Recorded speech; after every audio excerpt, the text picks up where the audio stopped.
Welcome to the HRIS Careers Podcast with your host, Troy Wallace, a podcast for human resources information systems professionals to help you elevate your HRIS career. We always say no one gets into HRIS on purpose, but it sure is interesting to find out how they did. We interview your HRIS peers to find out how they got tricked into the industry and what lessons and tools they use to progress their careers along the way. We discuss industry trends, AI, and even talk candidly about all the most popular HRIS platforms. Just think of it as the closest bar just outside the entrance of your favorite HR technology conference. Now you get it. Welcome in. Welcome to the HRIS Careers Podcast, recording live as usual in our studios in beautiful downtown Omaha, Nebraska. Number one, I just want to thank you for being here. Number two, we have an excellent interview. We're going to be talking all things change management with Aubrey Morse. That's Morse, M-O-R-S-E, like Morse code. Aubrey Morse is a senior project manager at the University of Michigan and has her CCMP designation, which is Certified Change Management Professional, a designation you can get from the Association of Change Management Professionals, ACMP. And we do break down the whole acronym soup later in the podcast. Her educational background is in biology and health administration. She got a degree from Eastern Michigan University. And I wanted to find somebody who had the designation and really dig into, number one, was it valuable? Was it difficult to get? How long did it take? What did it cost? So we're going to dig into all those details to see if it's right for folks in their HRIS career path. She is also what is called Pro-Sci certified, which is another designation you can get in the change management world. I think during the podcast, I kept calling it Pro-Ski, like Broski, which is what my 11 and 14-year-old kids call each other. So my apologies for that. You can tell, number one, she has a real passion for what she does. She talks about an example of what's called the IKEA effect. She outlines the certification process, the value it's given her, and really everything that you need to know. So if you go over to YouTube, you will also see that Aubrey has an excellent setup for conference calls and YouTube. So she is a perfect example. And then you can compare that to my setup, and it is a good example of what not to do. So certainly go over to YouTube. While you're over there, please subscribe to the channel. We certainly appreciate it. She said that she had never done a podcast, but she seems like a pro. It was fantastic. We certainly want more people like her that are willing to share their real-world experiences. So if you are interested in being on the podcast, certainly let me know at troy.wallace@HRISCareers.com. Obviously, over there we also have the job board and community. Without further ado, enjoy this conversation on change management with Aubrey Morse. Aubrey Morse, welcome to the HRIS Careers Podcast. We certainly appreciate you being here. I'm just going to kick off how I came up with the idea to come looking for someone like you. So I have just been seeing a lot of job postings that are HRIS related, but there's been a very large change management component to it. And I started to think, well, is there a certification? Is there some way to kind of show your credentials in that world? And then I went to the Association of Change Management Professionals, the ACMP website, and I found you as one of the people who had taken the certification. So, Aubrey, number one, welcome to the show. And I was hoping you could start out at a high level. I know when we look at your background, your degree was not necessarily in technology or change management, but I was hoping you could share a little bit of how your journey evolved into what you're doing now.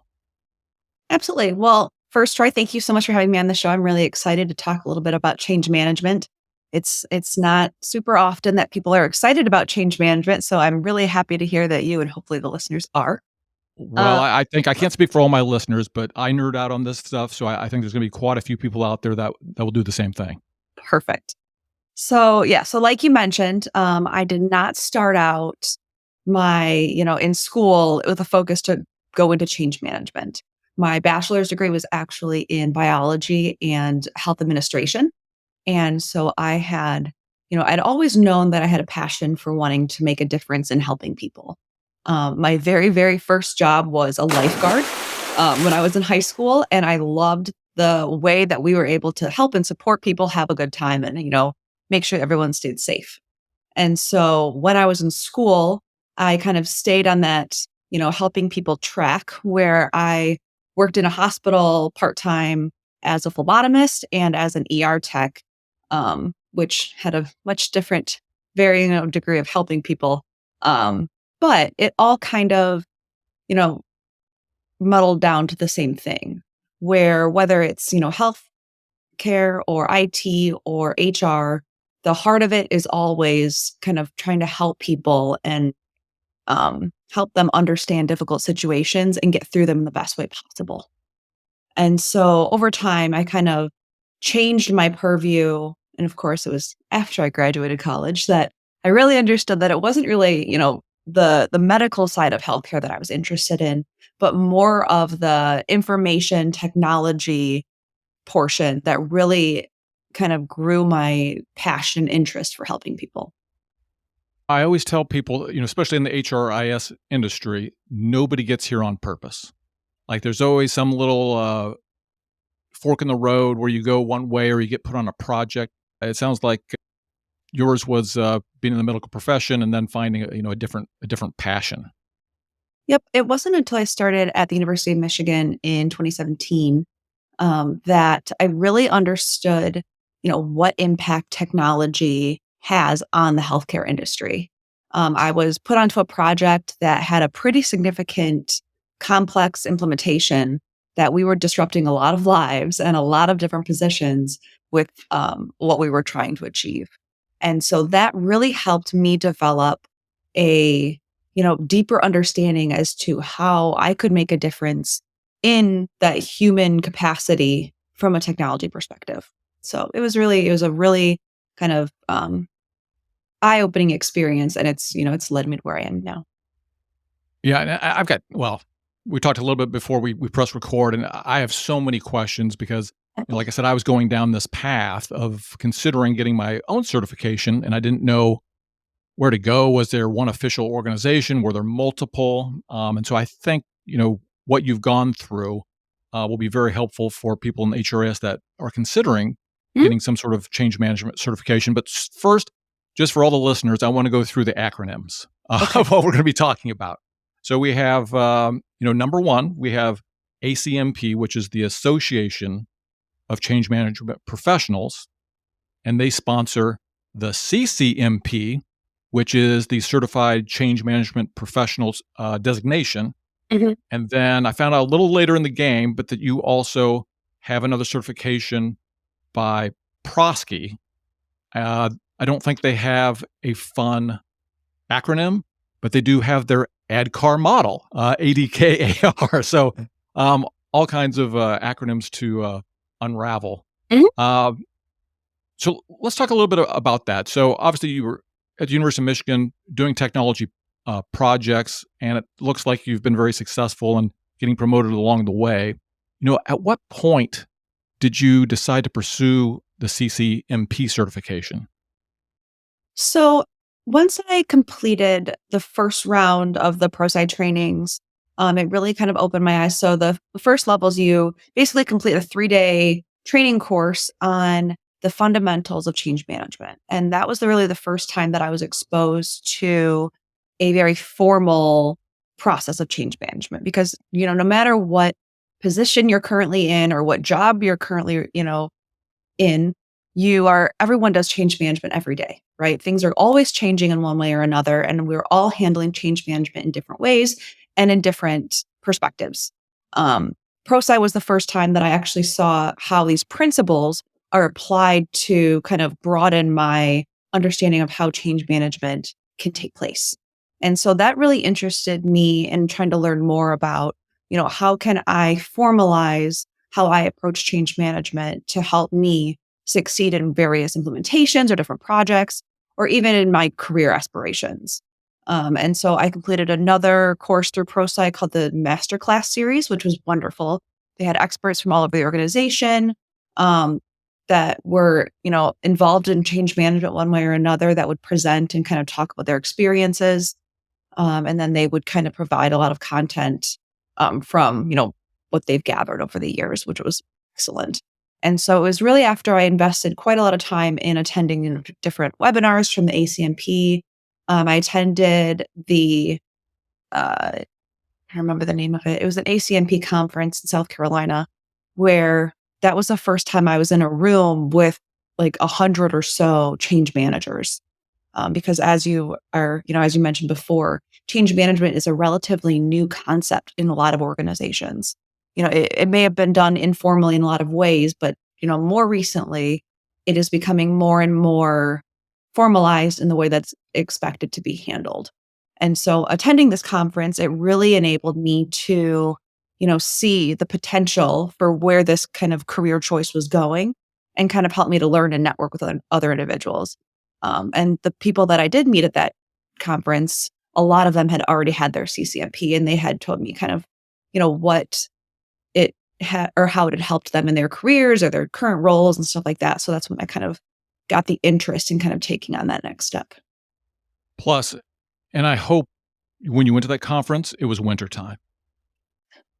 Because that's a great trade from going to cold weather Michigan to South Carolina, but trading summertime South Carolina for summertime Michigan, not a great trade. Yes. Yeah, it was like winter in Michigan is very, very long. Very long, yes. Well, I think it was March, so it's still basic. Oh, yeah. That's a good trade. That is definitely a good trade. So, I mean, you have the benefit of working for an academic institution. So is this something or a program that they put all of their people in IT change management through? Or is this something you had to come to your supervisor and say, hey, this is something I'd like to do. And, oh, by the way, will you pay for it? Yeah, it was one of those kind of crucial conversation moments I did have with my manager. And I was kind of like, this is something that I think could really benefit our organization.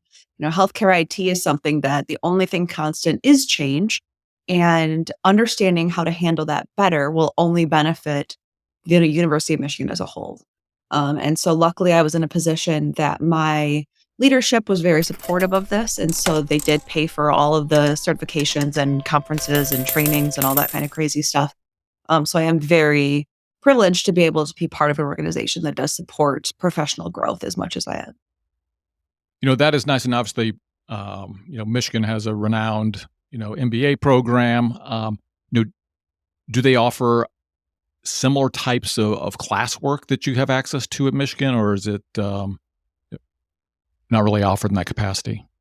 So they didn't. At the time, I was kind of the first of many to have an interest of change management. And so after I completed the various trainings I did, and then after I completed my CCMP, they actually sent other people from my team through the same type of ProSci training just to get them understanding the fundamentals because they saw the value that it would bring to the organization. And so now, like in many other organizations and institutions across the United States, change management is now a, much more common position that's posted even within the university. So when I was the very first person to get the change manager role, there's now various different departments that have change managers already embedded. Yes. And I always want this to be about the guest because you got all the information. I want to get as much information out as possible, but I inject my opinion every once in a while. My belief is that change management is the most undervalued, underrated piece of any IT project. Nobody pays attention to it until it's too late.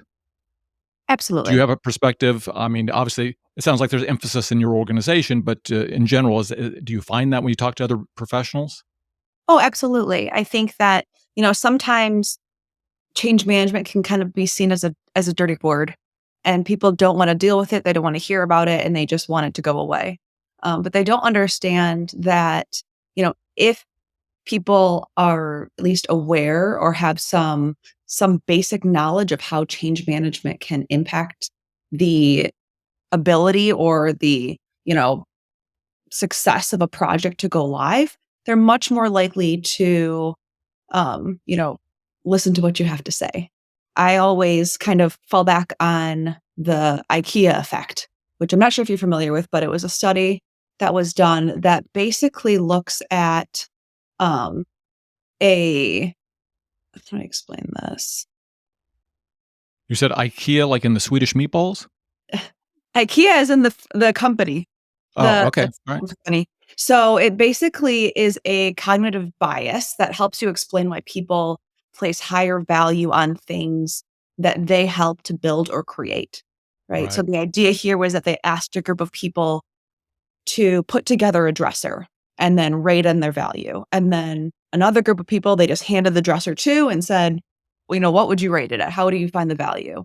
And the people that took the time to build it themselves rated it as a much higher valued piece of furniture than the people that were just given the furniture, which Right. ties into change management that if you are working with your organization and with these different client groups or audience groups while this change is taking place, they're much more likely to see the value in that change than if you're just saying, hey, this is changing next week. You should probably know how to use it. And right there is that's worth the price of the podcast. If we want to clip that and send it to the powers that be at your organization, people just don't think about these hmm types of things. hmm They talk about it's the hard things. Who's going to do the coding, who's going to, how are we going to do the conversion, and all those, which are really important. hmm But if you're not preparing your people Right. for the change, you may have a system that works perfectly, but the project could still fail. Right. All right, so I've got two forks in the road that I want to go down. I hope I don't forget one or the other. Awesome. So, number one, let's talk about what it took to get this CCMP certification. Was this years of grueling exams? Was it a fairly short amount of time? Where did that fall as far as the actual effort to go and get that certification? So the requirements are pretty straightforward. There are, I think it's like 2,500 or 3,000 hours of change management experience that you have to document. And then there is a essay exam portion that you complete. And then there is I think 250 question multiple choice exam.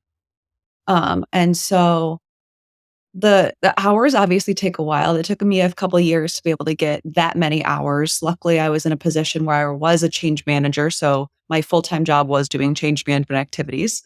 Right, So it was easier for me to kind of put those hours in than say if you're not already in a change manager role.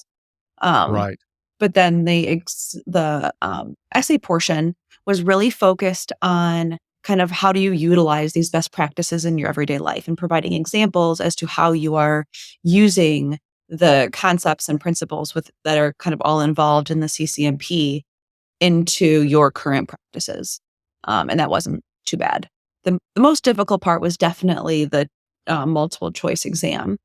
However, the ACNP provides wonderful resources and documentation and all kinds of things to really help you prepare for your exam. They even have flashcards you can print out that I thought were super helpful because a lot of it is purely kind of, I guess, topic based. So it is, how would you decide, when you realize the benefit of that change, or how would you utilize organizational readiness in this situation? And so it was very application based on terms. So it was challenging, but after a couple weeks of going over the different documentation and flashcards, stuff like that, I was fine. I'm going to go back to the kind of proving the hours to get your minimum hours in. So I know there'll be a lot of people that are in the HRS industry, and some are just purely project managers in that industry, but some are leads, or they're just they're like me, independent consulting, where I'm kind of doing everything hmm at the same time. And there's always a component of change management. But what I have a harder time trying to articulate is how to pull that out and prove that this was true, like change management activities. And I'm not sure if you would have a solution for me, but I was just thinking about that problem. Like you said, I mean, I've been a change or a project manager for years and a change manager for years, and the two are pretty much, interchangeable in a lot of ways. There's a big difference between the formal role of the project manager and the change manager, but when it comes to that practice, understanding, what pieces you're really covering from each side, can be really difficult because it's kind of a gray area. What I would recommend is looking at the implementation as a whole and understanding what pieces you are identifying from that people perspective. So I really try to break up project management and change management from the technical to the people, right? The one side Right. is like, think of like the right brain and the left brain. So your left brain is getting you to the deadlines, it's getting to your milestones, it's getting you to those, hard, tangible deliverables. Whereas your right brain is kind of trying to understand the feelings of people as you're moving them to that change. How are you mitigating risk? How are you, pushing for less resistance by implementing different tactics? Or, what types of communications are you sending out to reassure people that they will have what they need when this change is going to take place?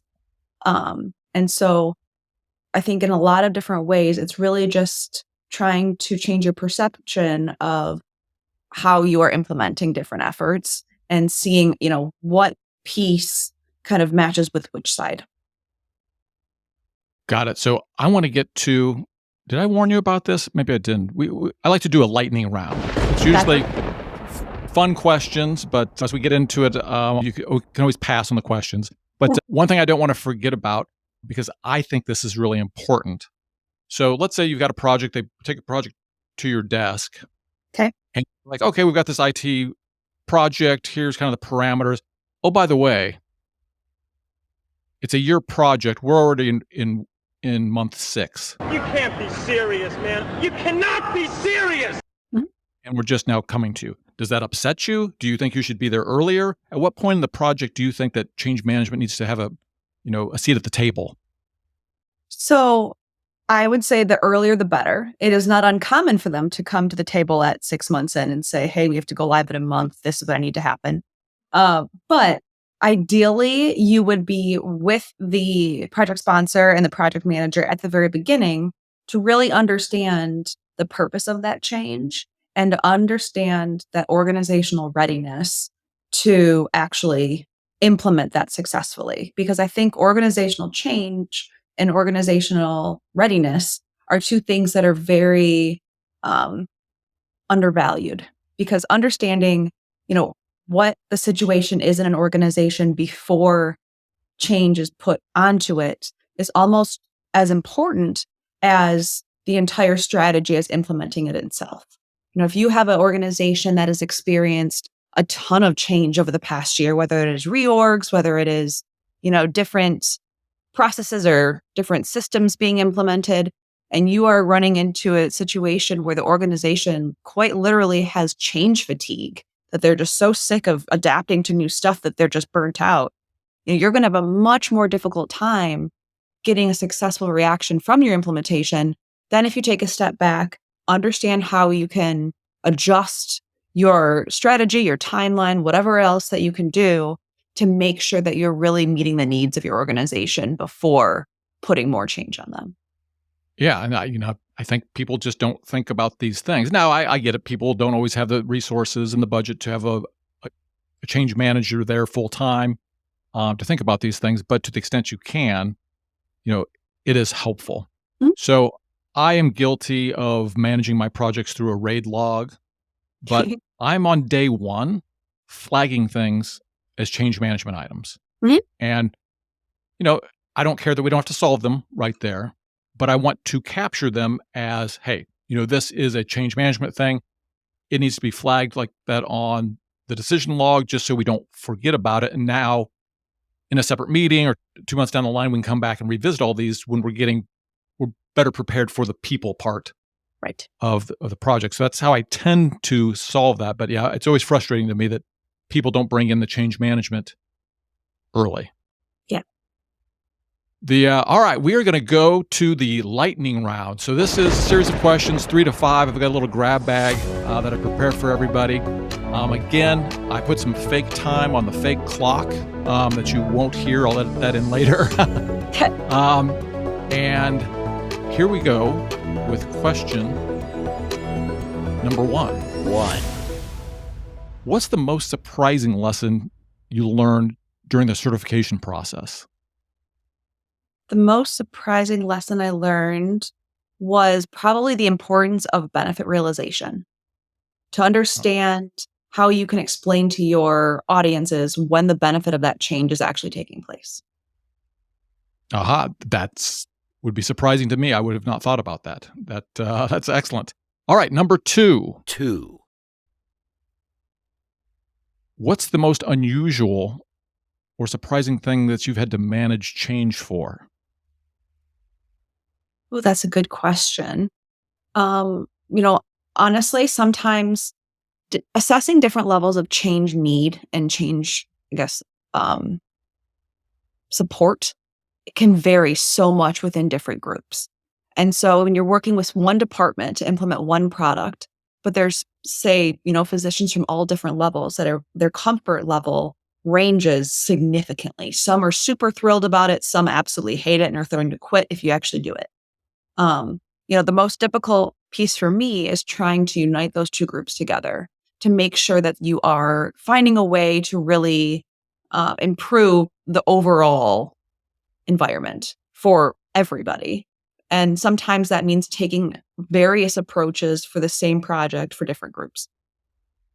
Oh, absolutely. And I got punched in the face with this once. I was doing it was a merger project, and we were having to merge the HRIS systems of the number 2 and number 3 largest waste management companies in the country, and a lot of personalities, lots of things. So, everything's going pretty well.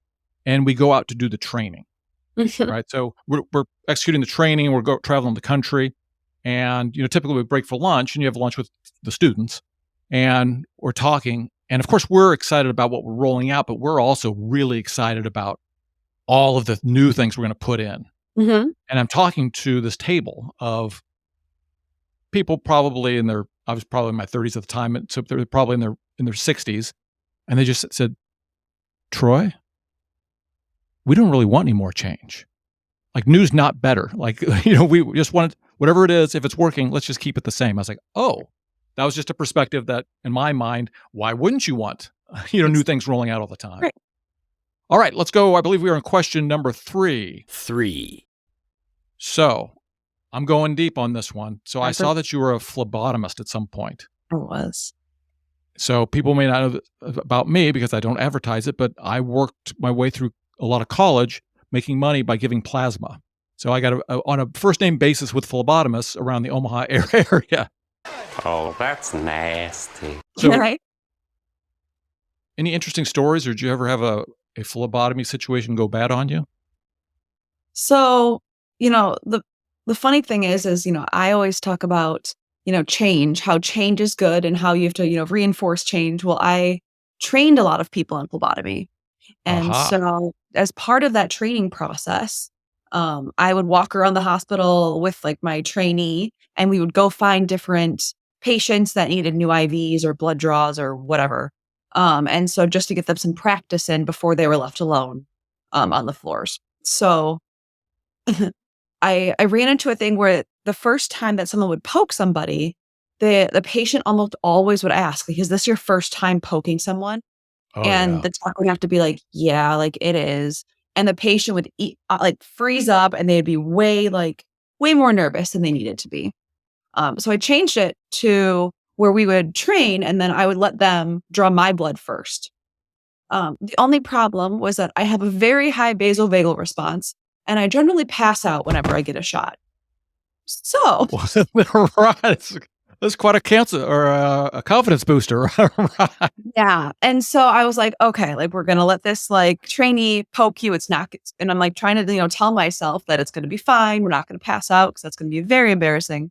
And over time, I got less and less lightheaded, and it worked really well. And so then it helped the trainee because they were able to say, it's obviously a lot different on a dummy than a human.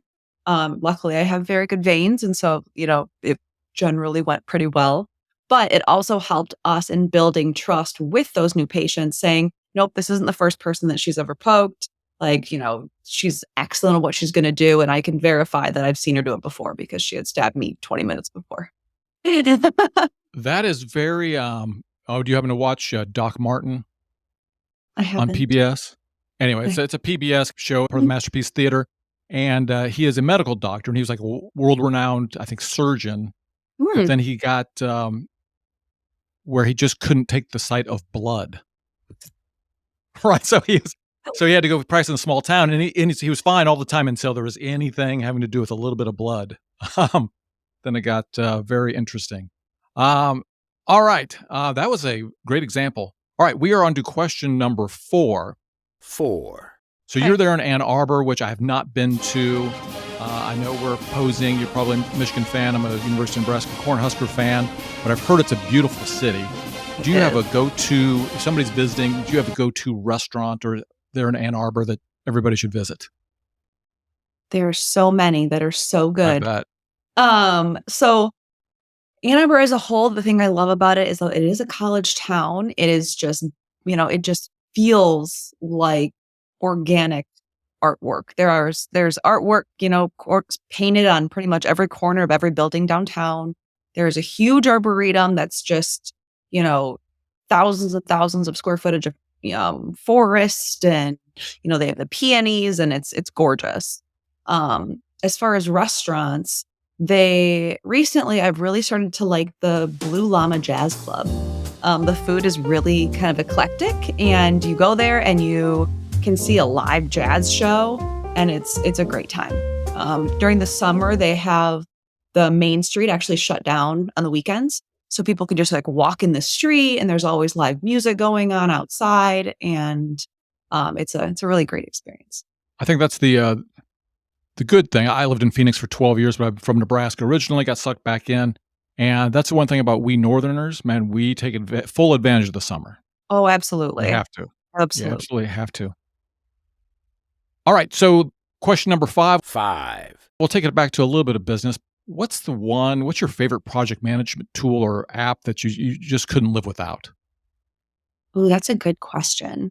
So, as far as app, I really like using Asana. I've been using that a lot recently in my current role. So it really kind of helps me track my different tasks that I need to do. And it also helps me really open the different types of communication channels with various team members on various projects, which is really nice. I'm also very old school when it comes to making my list of things to do. Almost every single day, I will create my tasks for the day that I have to get down, because there's nothing that feels better than being able to cross something off my list. And so being very task driven and organizationally, aware of a lot of things, I tend to go with what works. And so my physical list staring me in the face is very helpful, but I also, I really like Asana as well. I would agree with you. I mean, the more I use lists, and, I use what's on my phone, but having it there in front of you, really puts that emphasis. And I had my first boss after college was a retired colonel from the Air Force, and very organized, ran a tight ship. And he always said, the palest ink is stronger than the strongest memory. Mm-hmm. Right. And he bought me one of those little notepads that were this big, and because I think I forgot something. And he's like, he comes the next day, gives me the little notepad, and he's like, Troy, you take this and you write everything down. Mm-hmm. Absolutely. And still, when I get in a bind where I feel like I'm starting to forget things, I go old school as well. It still works. It does. I appreciate you bearing with us with the lightning round. It's something that we like to do to get to know people and have a couple of off-the-cuff fun questions. So I want to get back to the CCMP designation. So we talked about the requirements. Mm-hmm. Is this something, let's say that you've got enough hours, you can prove that you've been in the business long enough. Is this something you think you can get done in a couple months to get your certification? Obviously, you've got to pass the test. What do you think if you already are in a change management function at your job, and you can prove out that you have, the hours in? Is this something you can knock out in 3 months, 3 weeks, a year? You could probably do it in a few months, and once you have all of your hours done. The exam really didn't take that long for me to be able to study for. So just for time frame, I completed my hours in August, and then I submitted my essay exam by September, and then I took my final exam in October, a few years ago. So it was pretty quick. And do they have continuing education that you have to take to get recertified, or does the certification last for a certain amount of time? So it lasts every 3 years, or it lasts for 3 years, and then after that, you have to do a, like, recertification, whether it's taking some classes to keep it up, and then I'm not sure if there was another exam or not. I haven't gotten quite there yet. Right. And, so I'm going to speak to the audience for a moment, which is, typically HRIS practitioners. Um, you know, Aubrey and I talked a little bit about how you can go and pick out some relevant parts of your project. You talked about, the people management part being change management. But, I found that it's kind of hard to prove to future employers or maybe even your current that you've got some competence in that because, your day-to-day job may not be that. So this is why, I definitely want to bring Aubrey on to talk about it because I think this is something that could be really relevant to a lot of us if, maybe we're not day to day, we don't have it in our title, but we want to show that competence. I think it's some way to, very objectively, show that you have it. So I really appreciate that. So I know you were not necessarily required to get this certification, but were there any other advantages to getting the CCMP certification? Are more people knocking on your door like me? um, for job opportunities? Does the organization that provides it, the Association for Change Management Professionals, have networking events? What are some other benefits? So yes to all of the above. So it's definitely opened a variety of career options for me that otherwise I don't think I would have been exposed to. I've had a number of different positions become, offered or aware to me that I don't think I would have otherwise. Many people found me through the CCMP or the ACMP website. And so that has been really helpful with kind of boosting any type of like consulting or, clientele work, stuff like that. It's also been really helpful, like you said, if change management isn't that well known in the organization, but they're looking to bring on a change manager, they don't always know what they're looking for. But having your CCMP definitely puts, the right foot in the right door, so you are able to be seen as an expert in that area. It's also, to me, it's helpful having the certification because it's helped me really demonstrate to the job market and to the different clientele that I deal with, that this is something I'm very dedicated and skilled for in this field. So I think it's helped me on a variety of levels. And to your point, the ACMP does offer a ton of different networking opportunities. You can join your chapter from your state or your area of your state, depending on how big the following is in your state. And so I'm part of like the Midwest chapter, Okay. and they get together like I think quarterly. They also do coffee chats. There's tons of networking opportunities, and they also post jobs on the ACMP website Oh, that okay. are asking for a CCMP. And so it's been really eye opening and really a great experience overall. Yes, and not everything has to be about money, but it gets my attention every once in a while. And I'll just let people know that we've got our job posting board, HRISCareers.com, and so I'm always seeing different job postings come through, and I'm always keeping kind of the pulse of the market. And we are seeing hourly rates for consulting and salaries go up Mhm. for just people doing purely change management, and especially in the technology space. Or I'm seeing that more and more as a requirement, just in HRS positions in general. So it definitely seems like a nice thing to have. So I know nobody wants to choose their favorite child, but I mean, if I guess to get started, would you recommend somebody go maybe the ProSci certification model or the CCMP? Is there one that's kind of an entry into the other? So I would definitely recommend that individuals that don't have any kind of formal change management experience, but are looking to kind of understand better what that is, for them to check out the ProSci stuff. Okay. ProSci is a wonderful organization that really helps bring home the fundamental value of change management. And they do it in a way where you're able to apply what you learn pretty easily. And so I think you mentioned before the ADKAR model. which just as a, just to give a preview, is just awareness, knowledge, or awareness, desire, knowledge, ability, and reinforcement. So it's really walking you through that whole change management life cycle with that single kind of methodology. So I would definitely check them out first, complete, their, training. They also have webinars that are free all the time on different change management topics. And so I would highly recommend that they check that out. Yeah, no, I mean, just even reading through that model once or twice before you get your project started, at least put you in the right mind space of thinking about change management. We didn't have to necessarily choose one over the other. I think it sounds like they can work together. Well, I wish we didn't have to talk about this, but you can't get out of any conversation with technology without talking about AI. Be careful, Aubrey and Real Troy. AI Troy will be listening. Be nice. Also, Troy, you forgot to tell everyone to follow and subscribe on YouTube and their favorite podcast platform. If I was the host, that would never happen. Just saying. Yeah. So, have you already had to do change management for AI projects, or do you see any relevant impact to the change management industry? Are you seeing a great tool that's AI that actually works? What kind of impact have you seen on AI over the last 18 months or so? So, I think that AI will only become a bigger piece of what we do.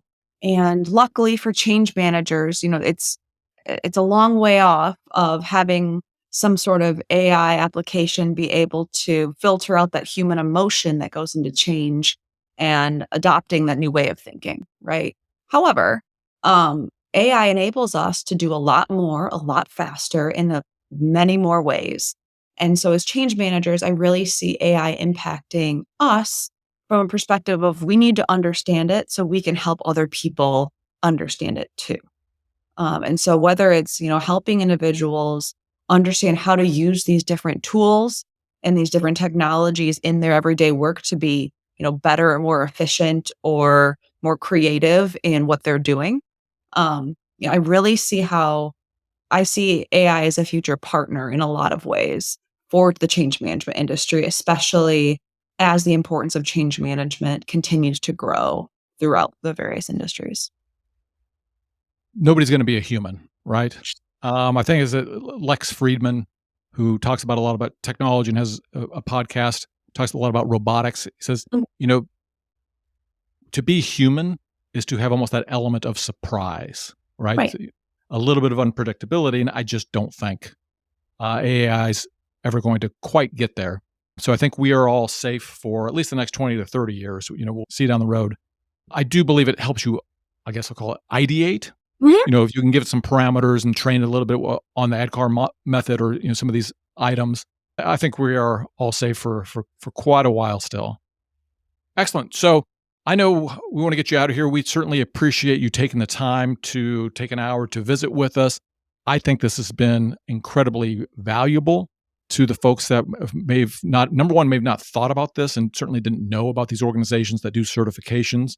So I certainly do appreciate it. Do you have any last words for somebody who's, aspiring to get a certification or learn more about change management?